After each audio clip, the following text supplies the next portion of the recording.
Sir তাহলে যে আমরা যে বাংলা সিনেমা বা জানতাম যে একেবারে চেহারা বদলে ফেলে একজন আরেকজন নতুন মানুষ হয়ে যাচ্ছে। তারপরে আমরা স্তনে কিছু প্লাস্টিক সার্জারি করা হয়, তারপরে size reduction, size size reduction, আমরা ইনক্রিজ। মেমোপ্লাস্টিক, আমাদের যে কপাল বলি কুঁচকে যায় সেটাকে প্লাস্টিক সার্জারি করে টান টান করা যায়। সৌন্দর্য বর্ধনের জন্য বা বিউটিফিকেশনের জন্য সার্জারি। দর্শক স্বাগত জানাচ্ছি বি নিউজ 24 এর স্বাস্থ্য বিষয়ক নিয়মিত অনুষ্ঠান ইম্পেরিয়াল হেলথ ডক্টর ডেস্কে। আমি আপনাদের সাথে আছি ডক্টর মোহাম্মদ সোহেলুজ্জামান। আর আমাদের সাথে আজকে উপস্থিত আছেন একজন বিশেষ অতিথি, ডক্টর শাওন বিন রহমান, অ্যাসিস্ট্যান্ট প্রফেসর, জাতীয় burn and plastic surgery institute, Dhaka. Sir কেমন আছেন? জি আছি আলহামদুলিল্লাহ। আজকে আমরা স্যারের কাছ থেকে কিছু ব্যাপারে জানতে চাই, সেটা হচ্ছে plastic surgery, aesthetic surgery, cosmetic surgery এবং স্থূলতা বা ওজন কমানোর জন্য সার্জারির বিভিন্ন দিক নিয়ে আলোচনা করব। তো স্যার আপনার কাছে আমরা একটা জিনিস প্রথমেই জানতে চাচ্ছি। আমাদের তো স্যার বহুল প্রচলিত একটা ব্যাপার, আমাদের সমাজের একটা ব্যাপার, সেটা হচ্ছে plastic surgery. Sir plastic surgery জিনিসটা কি আসলে? প্লাস্টিক সার্জারি মূলত পুনর্গঠনমূলক সার্জারি অথবা পরিবর্তন করা হয় পূর্বের অবস্থা থেকে অন্য একটা অবস্থায় নেয়া শরীরের পজিটিভ বিভিন্ন। চেঞ্জ। জি, এটাকে আমরা প্লাস্টিক সার্জারি বলে থাকি। প্লাস্টিকোস শব্দ থেকে প্লাস্টিক সার্জারিটা এসেছে। প্লাস্টিকোস শব্দের অর্থ হচ্ছে মোল্ডিং করা, মানে এটাকে বাঁকানো অথবা এটাকে পুনর্গঠিত করা, এটাকে বদলানো, সব শব্দগুলোর সমন্বয়ে এই প্লাস্টিকোস, এবং প্লাস্টিকোস থেকে প্লাস্টিক সার্জারিটা এসেছে। স্যার তাহলে যে আমরা যে বাংলা সিনেমা বা জানতাম যে একেবারে চেহারা বদলে ফেলে একজন আরেকজন নতুন মানুষ হয়ে যাচ্ছে, আসলে এই ব্যাপারটা কি? এইটা প্লাস্টিক সার্জারিতে মূলত আমাদের একটা চ্যাপ্টার আছে বা একটা উইং আছে আমি বলবো, সেটা হচ্ছে ফেস ট্রান্সপ্ল্যান্ট। এবং জি, যদি কোনো রোগীর অনেক বড় ধরনের কোনো দুর্ঘটনা অথবা কোনো বড় ধরনের কোনো মুখমণ্ডলের যদি বিকৃতি হয়, সেক্ষেত্রে ফেস ট্রান্সপ্ল্যান্ট সার্জারি আছে।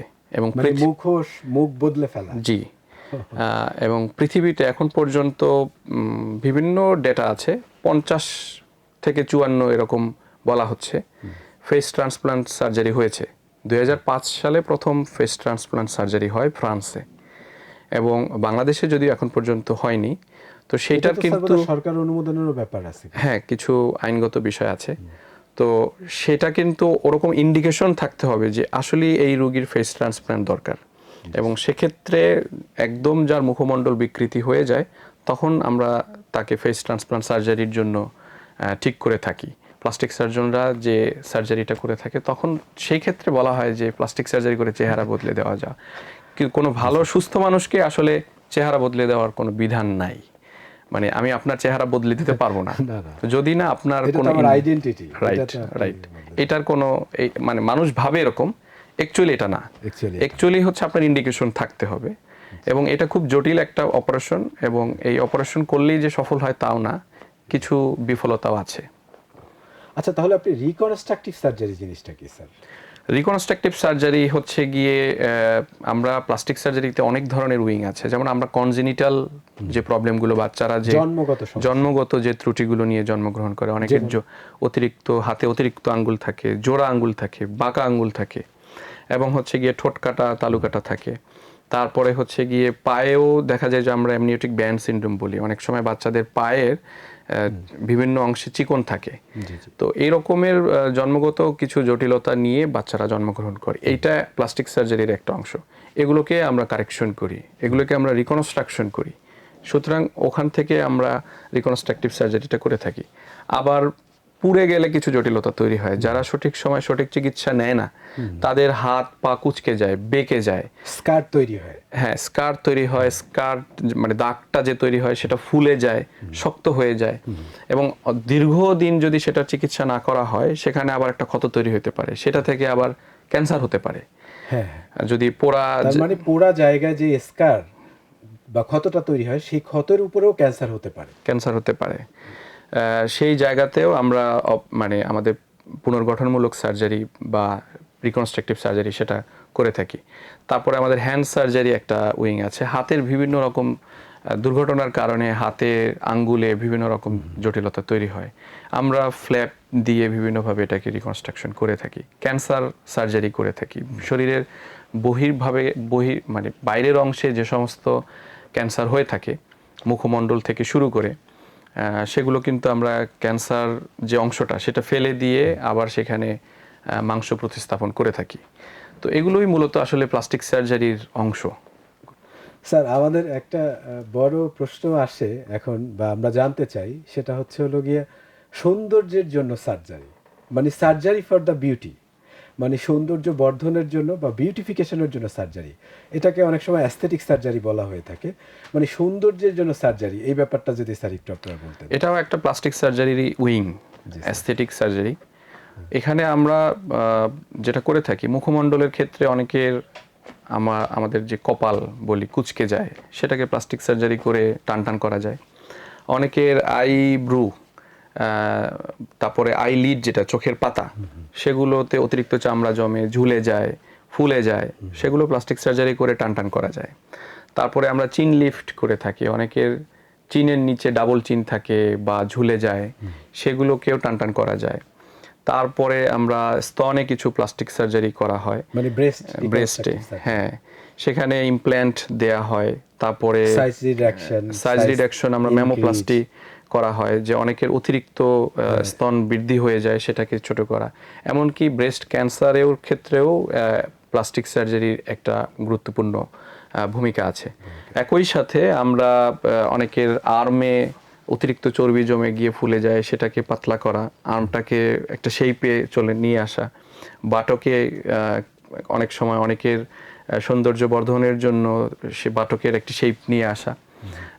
বিশেষ করে আমাদের দেশে সবচেয়ে কমন যেটা, সেটা হচ্ছে পেট। আমরা তো আসলে স্থূলতা বা অতিরিক্ত ওজন গেইন বা ওজন কমানোর জন্য আসলে কি কি সার্জারি আছে, এটা যদি আমাদের দেশে সবচেয়ে বেশি স্থূলতা যদি বলি, সেটার তো বিভিন্ন রকমের ক্যাটাগরি আছে। আমরা সেন্ট্রাল ওবেসিটি বলি। সেন্ট্রাল ওবেসিটি কম বেশি সবারই থাকে আমাদের দেশের খাদ্যাভ্যাস, আমাদের দেশের জীবনযাপনের কারণে। তো সেন্ট্রাল ওবেসিটির জন্য স্থূলতা হয়। স্থূলতার সার্জারি আমরা মূলত পেটের দিকে আমাদের বেশি ফোকাস, ওখানেই বেশি চর্বি জমে এবং অনেকের পেট ঝুলে যায়, বড় হয়ে যায়। শরীরের আনুপাতিক যে হার, সেই তুলনায় তার পেট বড় হয়ে যায়। সেক্ষেত্রে আমরা ওখান থেকে লাইপোসাকশন করতে পারি, চর্বি কমানো, যেটা জাস্ট পেটে ছিদ্র করে আমাদের কিছু ডিভাইস আছে, কিছু মেশিন আছে, ওগুলো দিয়ে আমরা চর্বিগুলো বের করে ফেলি। তবে একই সাথে শুধু চর্বি কমালেই যে তার স্থূলতা কমবে তা না, তার কিন্তু একটি সুন্দর খাদ্যাভ্যাসের মধ্যে থাকতে হবে, যেটাকে আমরা ডায়েট বলি। একই সাথে এক্সারসাইজ করতে হবে, নিয়ন্ত্রিত খাদ্যাভ্যাস এবং এক্সারসাইজটা কন্টিনিউ করতে হবে। একই সাথে সার্জারি, তিনটার কম্বিনেশন হলে সে তার যে ফিটনেস যদি বলে থাকি, তার যে সৌন্দর্য বৃদ্ধি, স্থূলতা কমানো, সেটা সম্ভব। আবার আমরা আরেকটা যেটা করি, যে লাইপোসাকশন ইন্ডিকেশন আছে, আমরা দেখে সিদ্ধান্ত নিই আসলে কার লাইপোসাকশন লাগবে, কার হচ্ছে কি অ্যাবডোমিনোপ্লাস্টি, যেটা হচ্ছে পেটের অতিরিক্ত যে মেদ যুক্ত যে চামড়া, সেটাকে ফেলে দেওয়া, কেটে ফেলে দেওয়া, সেটাকে আমরা অ্যাবডোমিনোপ্লাস্টি বলি। এবং অ্যাবডোমিনোপ্লাস্টিরও বিভিন্ন ক্যাটাগরি আছে। অ্যাবডোমিনোপ্লাস্টি করলেও তার স্থূলতা কমবে এবং তার শরীরের যে একটা শেপ, সেটা সুন্দর হবে, সৌন্দর্য বর্ধন যেহেতু হচ্ছে। একই সাথে তার ওই যে খাদ্যাভ্যাস, তার যে এক্সারসাইজ, এগুলো কন্টিনিউ করতে হবে। তার মানে সার্জারি, খাদ্যাভ্যাস, নিয়ন্ত্রিত এক্সারসাইজ, এগুলো সমন্বয় এবং মেইনটেনেন্সটাই হলো বড় কথা স্থূলতা সার্জারি। জি স্যার, স্থূলতা বা ওজনের জন্য বা ওজন কমানোর জন্য আমরা যে সার্জারি পদ্ধতিগুলো আপনি বললেন, এই সার্জারির কোনো খারাপ দিক বা খারাপ ব্যাপারগুলো আছে কিনা, যেগুলো দর্শকদের মাথায় রাখা উচিত? খারাপ দিক হচ্ছে ওই যে কম্পোনেন্টগুলো বললাম, যে খাদ্যাভ্যাস, তারপরে ব্যায়াম, এগুলো যদি অনিয়ন্ত্রিত হয়ে যায়, তাহলে অনেক সময় অনেকের রিকারেন্স হয়, ওটা আবার ফুলে উঠতে পারে একটা সময়ের পরে গিয়ে।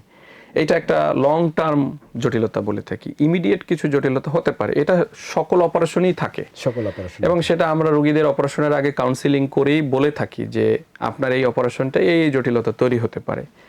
তো ইমিডিয়েট জটিলতা যেটা হতে পারে, যে ওই সময় একটা, যেহেতু অজ্ঞান করে অপারেশনগুলো করা হয়, অজ্ঞানের ওষুধজনিত একটি সমস্যা হতে পারে, সার্জারির কিছু টেকনিক্যাল ইরর হতে পারে, এবং অপারেশন পরবর্তী যেমন যদি রোগীর ডায়াবেটিস থাকে অথবা তার অন্য কোনো কারণে রোগ প্রতিরোধ ক্ষমতা কম থাকতে পারে, সেক্ষেত্রে কিন্তু ইনফেকশন হয়, ইনফেকশনের একটা সম্ভাবনা থাকতে পারে। তো ইনফেকশন হলে আবার দেখা যায় যে সৌন্দর্য বর্ধন করতে গিয়ে অনেক সময় সৌন্দর্য ব্যাহত হতে পারে।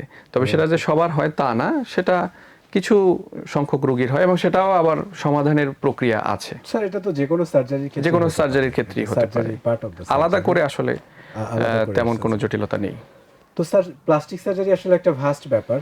যারা অ্যাস্থেটিক সার্জারি, রিকনস্ট্রাকটিভ সার্জারি, ওজন নিয়ন্ত্রণের জন্য সার্জারি এবং বিভিন্ন বিষয় নিয়ে কাজ করে থাকে, বার্ন নিয়ে কাজ করে থাকে। সো আজকে আমাদের স্টুডিওতে উপস্থিত হওয়ার জন্য আপনাকে ধন্যবাদ জানাচ্ছি আমরা অনুষ্ঠানের শেষ পর্যায়ে। ধন্যবাদ স্যার, আপনার সাথে আবার দেখা হবে কোনো অনুষ্ঠানে। ভালো থাকবেন, সুস্থ থাকবেন।